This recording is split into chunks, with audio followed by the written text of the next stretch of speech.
భూ పరిపాలనలో నవశకం, ధరణి స్థానంలో భూభారతి, సమస్యలకు పరిష్కారాలను చట్టబద్ధం చేసేలా పలు సెక్షన్లు, ఆర్డీఓ కలెక్టర్ స్థాయిలో అప్పీళ్ల వ్యవస్థ, న్యాయపరమైన అంశాల కోసం ల్యాండ్ ట్రైబ్యునల్లు, వివాదాలపైన పేదలకు ఉచిత న్యాయ సలహాలు, ఆబాది గ్రామకంఠం ప్రాంతంలోని నివాస స్థలాలకు సంపూర్ణ హక్కులు, 2014 జూన్ 2కు ముందు సాదా బైనామా కొనుగోళ్ల క్రమబద్ధీకరణ, దాదాపు 9 లక్షల అప్లికేషన్లు పెండింగ్లో ఉన్నాయి. అంటే తెలంగాణలో గతంలో తెలంగాణ సాయుధ రైతాంగ పోరాటము, ఆ తర్వాత ప్రజలు వైట్ పేపర్ల మీద రాసుకొని ఆ భూముల్లో వాళ్ళు సాగు చేసుకుంటూ ఉన్నారు. ఇక్కడే మోసమైంది. ప్రజలేముంది, మనమే ఉన్నాం కదా, ఎవడొస్తాడు ఈ భూమి మీదకి అని అనుకున్నాం. కానీ కేసీఆర్ లాంటి ఒక దుర్మార్గుడు ఆ భూముల మీద పడ్డాడు.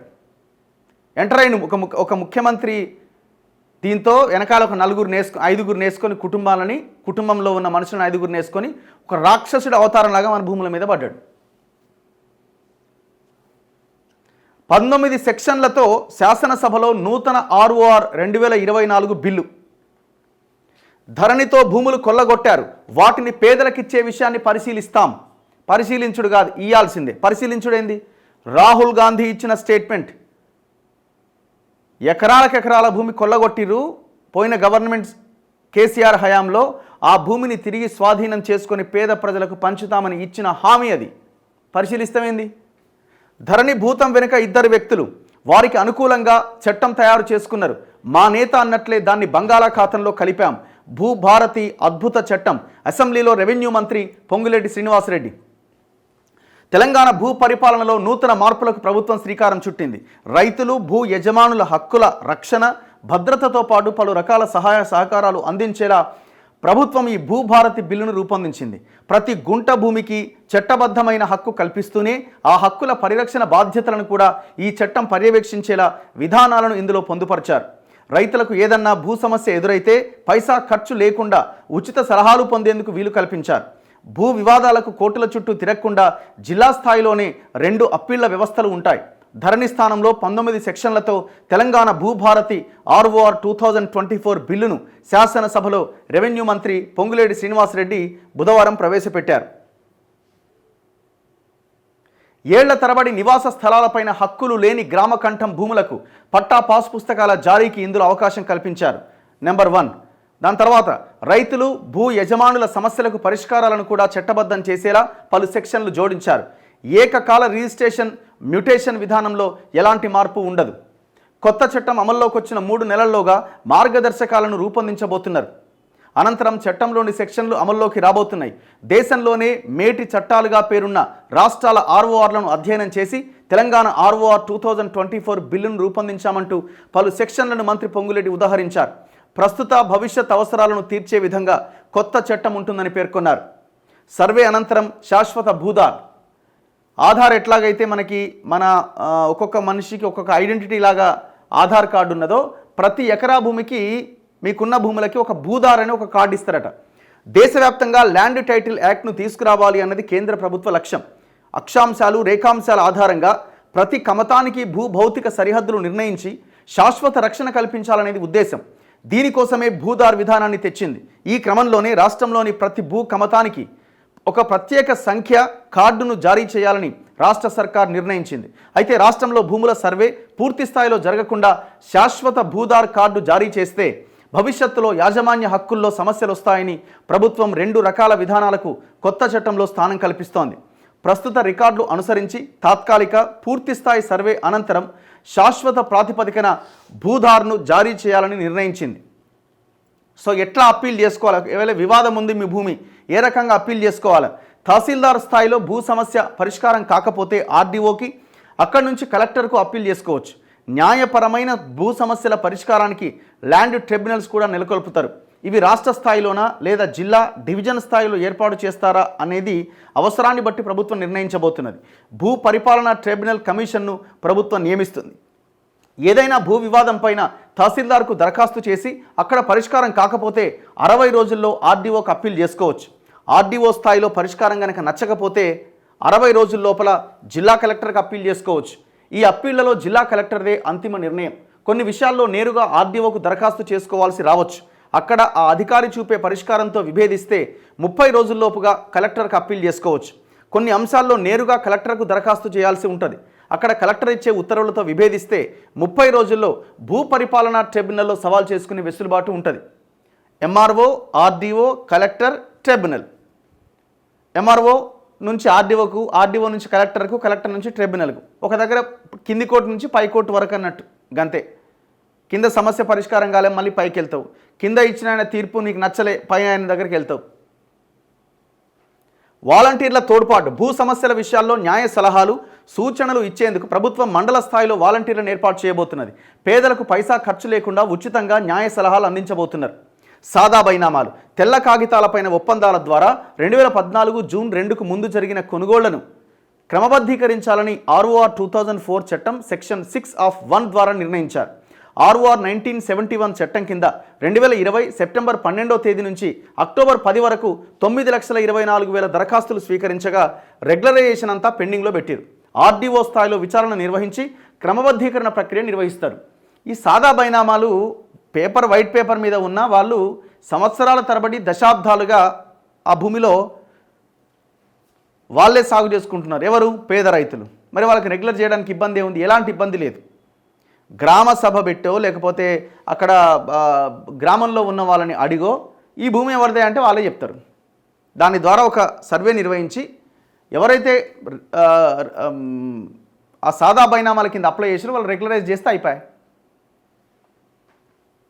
ఇది చాలా ఈజీ, కానీ చేయలే. కేసీఆర్ చేయలే. ఒకవేళ మూడోసారి అధికారంలోకి వచ్చింటే ఆ భూమిని కూడా లేపేస్తాడు. మనం ఒక విషయం మనం గుర్తుంచుకోవాలా, ఇప్పుడు ఏం జరుగుతున్నది అన్నది ఒకసారి మనం పక్కన పెట్టి, ఒకవేళ కేసీఆర్ మూడోసారి అధికారంలోకి వచ్చి ఉంటే అని ఒకసారి ఊహించుకోండి. మనము రైతు బంధు లేట్ అయింది, అది లేట్ అయింది, ఇది లేట్ అయింది అనుకుంటున్నాం. ఉన్న భూమి కాదు కదా, ఖతమైపోయే వాళ్ళు జనాలు కూడా ఆ స్థాయికి వెళ్ళిపోయేది. అప్పుడు వాళ్ళకున్న అహంకారం వాళ్ళ కథతోని ఎంత దారుణంగా ఉండేదో సిచ్యువేషన్ ఒకసారి ఊహించుకోండి. వీళ్ళని సెటరేట్ చేయాల్సిన బాధ్యత ప్రజల మీద ఉన్నది. వీళ్ళు సెట్ కాకపోతే ఇంకొకటి వస్తాడు ఆల్టర్నేట్, అంతే సింపుల్. ఎంత ఘోరం అంటే ఒకవేళ ఏదైనా ఒక ధరణి ఇష్యూతో అలా భూ ఇష్యూతో అప్లై చేసుకుంటే కొంత డబ్బులు చెల్లించి అప్లై చేసుకోవాలా. జనాలు కట్టిన డబ్బులు ఒకవేళ అది కనుక రిజెక్ట్ చేస్తే అప్లికేషన్ రీఫండ్ అవ్వాలి, మళ్ళీ అకౌంట్లోకి రావాలి. కట్టిన వాళ్ళు కట్టినట్టే పోతున్నాయి పైసలన్నీ, అన్ని అకౌంట్లో పడ్డాయి. లక్షల రూపాయలు గవర్నమెంట్ అకౌంట్లో ఉన్నాయి. ఎందుకు ఇవ్వడు? ఒకసారి అప్లై చేసుకుంటాడు 2,000 3,000 పెట్టి. ఎన్నిసార్లు అని పెడతారు డబ్బులు? ఇది రాదుపోదులే అని వదిలేస్తారు. అట్లా వదిలేయాలనే కదా వాళ్ళ ఉద్దేశం, గవర్నమెంట్ ఉద్దేశం కూడా. సో అంత దుర్మార్గం చేసిండు. వీలునామా లేని ఆస్తుల విషయంలో మ్యూటేషన్కు విచారణ. వీలునామా లేని ఆస్తుల విషయంలో యాజమాన్య హక్కుల బదిలీ సందర్భంగా ఏకకాల రిజిస్ట్రేషన్ మ్యూటేషన్ విధానాన్ని రద్దు చేశారు. ఇకపైన మ్యూటేషన్ సందర్భంగా వారసులు ఒక సంయుక్త వివరణ సమర్పించేలా చట్టంలో నిబంధన తీసుకొచ్చారు. సంబంధిత కుటుంబ సభ్యులందరికీ తహసీల్దార్ నోటీసు జారీ చేసి విచారణ చేపడతారు. అనంతరమే మ్యూటేషన్ పూర్తి చేసి సెక్షన్ 7(4)ను అనుసరించి కుటుంబ సభ్యులందరికీ వివరాలు అందజేస్తారు. ఒకవేళ అది పెద్ద మనిషి భూమి అయితే దాన్ని ఇంకొకరు తీసుకోవాలి, అమ్మినప్పుడు వాళ్ళకి సంబంధించిన అది మన అనుమతి ఉంటుంది అన్నమాట, పర్మిషన్ ఖచ్చితంగా ఉండాలి. అన్ని రకాల ప్రభుత్వ భూముల రక్షణకు కొత్త చట్టంలో భద్రతాపరమైన సెక్షన్లు ఏర్పాటు చేశారు. సుమోటోలో విచారణతో కట్టడి చేయబోతున్నారు. రెవెన్యూ శాఖకు చెందిన రికార్డుల్లో మార్పులు చేర్పులు దిద్దుబాటు చేసినట్లు గుర్తిస్తే వాటిపైన భూ పరిపాలన ప్రధాన కమిషనర్ తనంత తానుగా లేదా ఎవరైనా దరఖాస్తు చేసినా విచారణ చేపట్టే అధికారం ఉంటుంది. మోసపూరితంగా హక్కులు జారీ చేస్తే ఆ పట్టాదారు పాసు పుస్తకం రద్దు చేసే అధికారం జిల్లా కలెక్టర్కు ఉంటుంది. సంబంధిత తహసీల్దార్ను విధుల నుంచి తొలగించడం, ఆ భూమిని వెనక్కి తీసుకొని క్రిమినల్ చర్యలు తీసుకోవడానికి కలెక్టర్కు అధికారాలు ఉంటాయి. ఇట్లా పార్ట్ బిలో ఉన్న భూములు 2017-18లో నాటి సర్కార్ చేపట్టిన భూ దస్త్రాల ప్రక్షాళన సందర్భంగా చిన్న చిన్న సమస్యలతో పక్కన పెట్టిన 18 లక్షల ఎకరాల భూములకు స్పష్టత తీసుకురాబోతున్నారు. వాటికి కూడా హక్కుల జారీకి అవకాశం కల్పించబోతున్నారు. ఈ భూములన్నింటిని కూడా పార్ట్ బిలో పెట్టారు. అండ్ దాంతోపాటు గ్రామాల్లోని భూములకు హక్కుల రికార్డ్ చట్టం 4(1) సెక్షన్ను అనుసరించి రాష్ట్రంలోని గ్రామాల్లో ఉన్న అన్ని రకాల భూముల హక్కుల రికార్డులు రూపొందిస్తారు. డ్రోన్ సాంకేతికతను ఉపయోగించి భూభాగాలు మ్యాపింగ్ చేస్తారు. భూ యజమాని, పట్టాదారు, తనఖాదారుల పేర్లు, వారి వివరాలు నమోదు చేసి ఆ ఆస్తుల యాజమాన్యాన్ని గుర్తిస్తారు. గ్రామాల్లో ఆబాదీ లేక గ్రామకంఠం ప్రాంతంలోని నివాస స్థలాలకు కొత్త చట్టం ద్వారా సంపూర్ణ హక్కులు వస్తాయి. పట్టా పాస్ పుస్తకం లేదా ధృవీకరణ పత్రాన్ని ప్రభుత్వం జారీ చేస్తుంది. ఆన్లైన్లోనూ ఈ భూముల నిర్వహణ కొనసాగుతుంది. ఇట్లా కొన్ని కీలకమైన నిర్ణయాలు ఇందులో తీసుకున్నారు.